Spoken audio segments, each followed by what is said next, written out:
Salut tout le monde, c'est moi Laurent, le chinois francophone qui vit aux États-Unis. Aujourd'hui, on va faire une petite dégustation à... Alors, vous êtes prêts?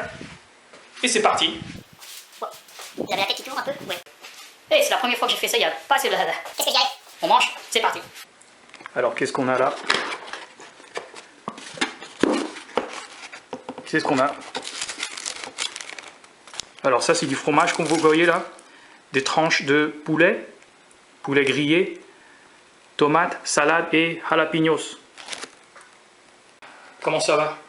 Moi je vais bien, on va faire cette dégustation. Alors, ce fast-food là, il est disponible strictement, dans mon expérience, dans les centres commerciaux aux États-Unis, dans les food courts.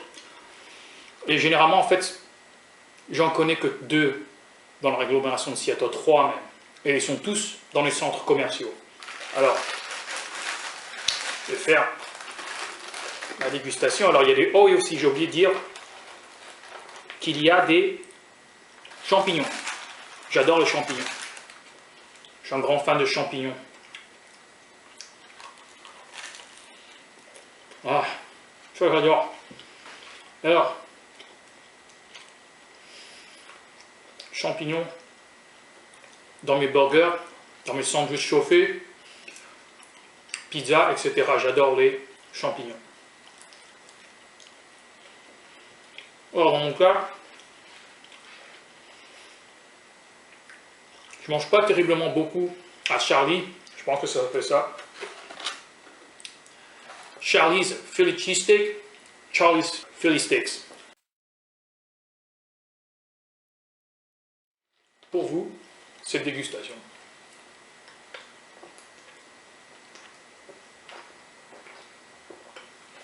Ah, j'adore ces choses. Oh, pardon. Ah, j'adore.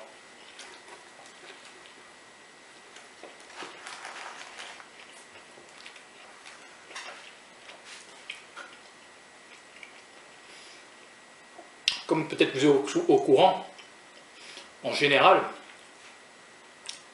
la gastronomie américaine, qui soit fast-food, c'est des hamburgers, des pizzas ou des sandwichs.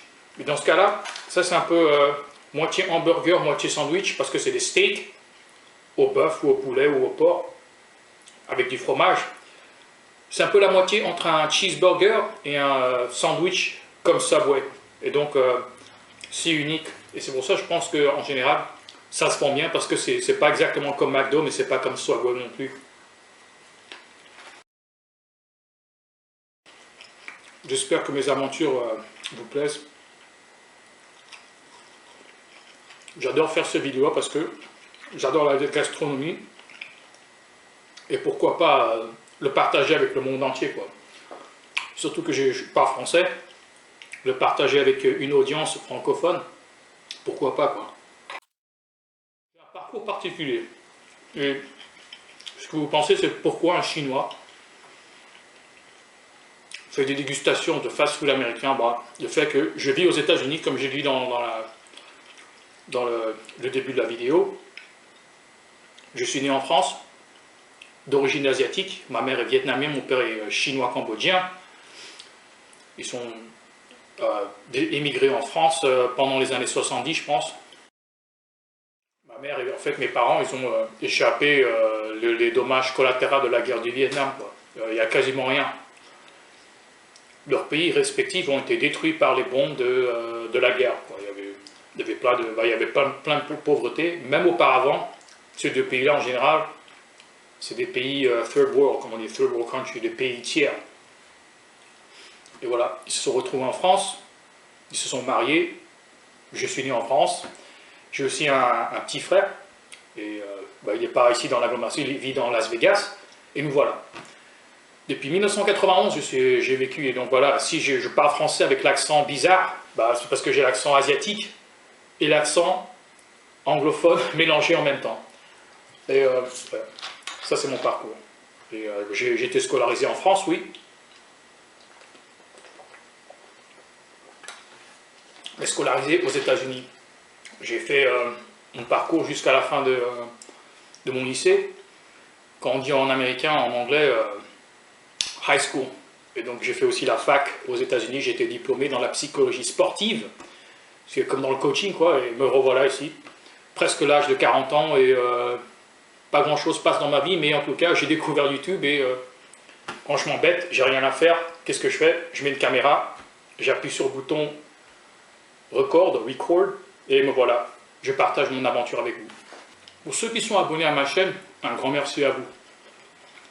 Si ça vous plaît, n'hésitez pas à partager avec un de vos potes, quoi. J'aimerais bien en fait devenir plus réputé, je vais pas mentir. Moi j'ai pas fait des vidéos et téléchargé des vidéos YouTube pour rester anonyme et avoir zéro vie quoi, ou avoir zéro abonné. Partager mon aventure avec le monde francophone.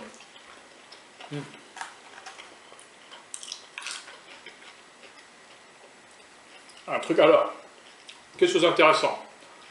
Les sports aux États-Unis et les sports en France sont différents. Bien sûr, moi je dirais qu'en France, le football, bah, c'est le sport numéro 1, comme je dirais. Je pense que c'est oui. Bien sûr, le basketball, je pense qu'il est un peu plus populaire aujourd'hui, en 2019, qu'il était pendant les années 80 ou 90. Quoi. Et grâce à Michael Jordan, mais aussi à Tony Parker des Spurs. Et malheureusement, il a pris sa retraite il y a quelques mois. Et voilà. Alors ça, c'est triste que Tony Parker a pris sa retraite. Parce que c'est intéressant parce que juste il s'appelle Tony Parker, c'est un nom et prénom anglophone. Mais je me suis dit que c'était Black qui parlait. En plus, il parlait anglais assez bien quoi, la première fois que je l'ai vu. On dirait même qu'il a un accent un peu français. Quoi. Quand je l'ai vu pour la première fois en 2002, et il était devenu le plus jeune meneur d'être titulaire dans un match NBA, je pense. Ou un des plus jeunes. Il veut avoir 19 ans. Il mesure à peine 1m83 ou quoi, 1m80. C'est pas très grand quoi, mais en tout cas, il était très rapide. Il avait beaucoup de ténacité, il était vraiment un compétiteur, quoi. Il ne se faisait pas faire. Rapide et une bonne technique, il a aussi un grand connaissance du basket, quoi. Il est intelligent comme basketteur. Et Greg Popovich, le coach des Spurs, en fait, c'est un surdoué, quoi. Quand j'y pense à trouver du talent. Quoi. Et voilà, un trio unique. Tim Duncan, Manu Ginobili et Tony Parker. Un des trios les plus forts de tous les temps. Quoi. Et ça me rend triste. Déjà Tim Duncan a pris sa retraite il y a 3 ans. Manu Ginobili aussi, et maintenant Tony Parker. Le sport en Amérique, c'est très divers. Il y a moi 4 sports. Alors, le foot américain, NFL, bien sûr le basketball, NBA, NHL, c'est la ligue de hockey sur glace, et aussi le baseball. Comme vous pouvez le savoir, c'est un sport unique, strictement américain. Et c'est le passe-temps américain, quoi, America's pastime. Pour moi, de loin, le sport le plus populaire en Amérique, c'est le football américain, NFL. Ils jouent leur match tous les dimanches. Pour moi, c'est toujours le basketball, mon sport préféré. Et ça, c'est moi. C'est presque fini, alors. J'arrête pas de parler du basket et du sport en Amérique et aussi de mon parcours. Mais qu'est-ce que vous pensez de Charlie, en fait? Moi, je dirais que c'est pas mal. Je dirais franchement, c'est un peu cher. Je vais pas mentir, mais faut pas oublier aussi que ce commerce, il est strictement dans un centre commercial. Et donc, c'est normal que leurs prix sont un peu plus chers parce que c'est la location, en fait, qui est très chère quand tu fais un commerce dans un centre commercial. Quoi. Mais c'est pas mal. Si j'avais l'occasion de venir en Amérique, veuillez essayer Charlie, Philly Steaks. Moi j'ai adoré. Et voilà, c'est la fin de la vidéo. Si elle vous a plu, cliquez sur like et aussi partagez-la avec un de vos potes. Si vous voulez en voir plus, n'hésitez pas à vous abonner. Surtout, n'oubliez pas de cliquer sur la cloche afin de recevoir la vidéo le moment où vous le téléchargez. Je vous souhaite une très bonne journée. À bientôt et bye bye. Alors, vous avez la tête qui tourne un peu, non? Moi aussi.